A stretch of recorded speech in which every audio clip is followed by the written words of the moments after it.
G'day guys, Tom from Purpose Built Moto. I'm going to start running you through a few bits and pieces that we have in our product range so you guys can get a bit more familiar with exactly what you're getting. Today we're going to be doing our Fender and the Fender Fabrication Kit, which is a universal set of fabrication parts that you can use to mount this Fender on nearly any bike.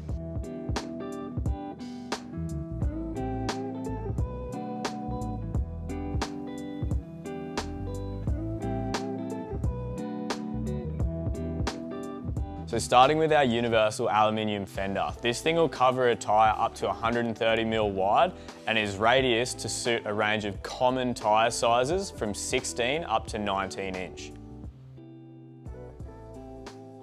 The fender itself is pressed out of 3mm aluminium sheet.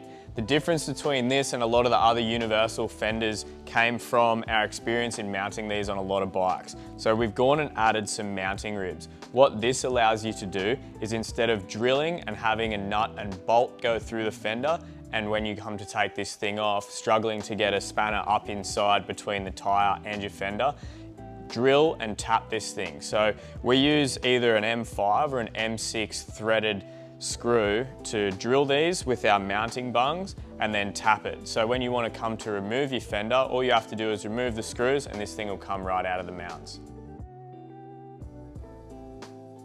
Moving on to the Fender Fabrication Kit. We've developed these kits to cover nearly every sort of front fender mount that we've ever made. Starting with the bungs and screws that you get 4 countersunk M6 bungs, 4 countersunk M5 bungs, and 4 threaded bungs of both of those sizes too.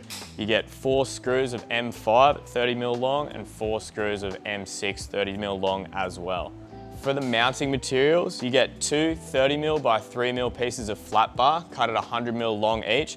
These are used to mount on conventional style forks in place of your old fender mounts, and then you can build on there with the rods that you get in the kit. You get 2 300mm pieces of 8mm bar and 2 300mm pieces of 6mm bar. That'll cover nearly any sort of mount you want to make.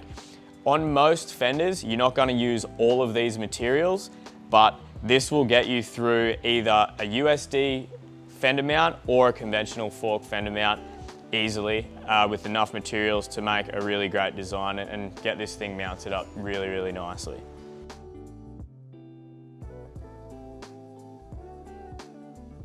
So as you can probably tell, this fender kit is super handy for nearly anything you want to mount up on your front end, whether it's our fender or not.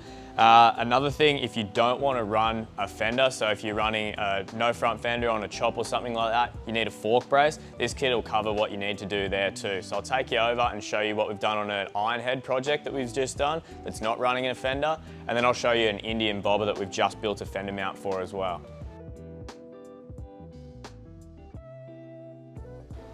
Alright, this one's for the bad boys that decide they don't want to run any front fender. So this 72 iron head project we've been working on for a guy named Tyson. Obviously didn't want to run a front fender, but with this 8-over front end, this thing was like steering a spaghetti noodle. So we've used our Fender Fabrication Kit to mount a nice sturdy fork brace. So using the 100mm bits of bar again on the factory fender mounts, the 8mm bar to link it up, and then the 6mm bar to tie in between the two to give it a bit more rigidity. So this is our most recent fender mount job. What I've done here is use the 2 100mm plates on the conventional fork setup, so using the factory fender bracket mounts, and then using the M6 bungs front and back to mount the fender.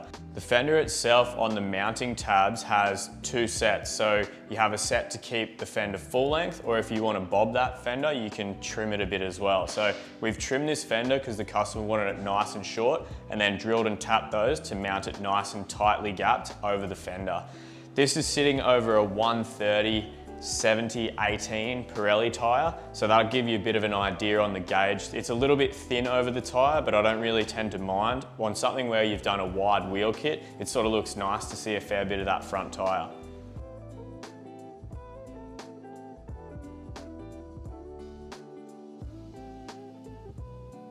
Lastly, on the fenders, if you do need more information, jump over to the product page at purposebuiltmoto.com. We have a bunch of photographs on bikes that we've used these on before, and then also a few diagrams and stuff to show you how they fit over the different radius tyres that you can use this on.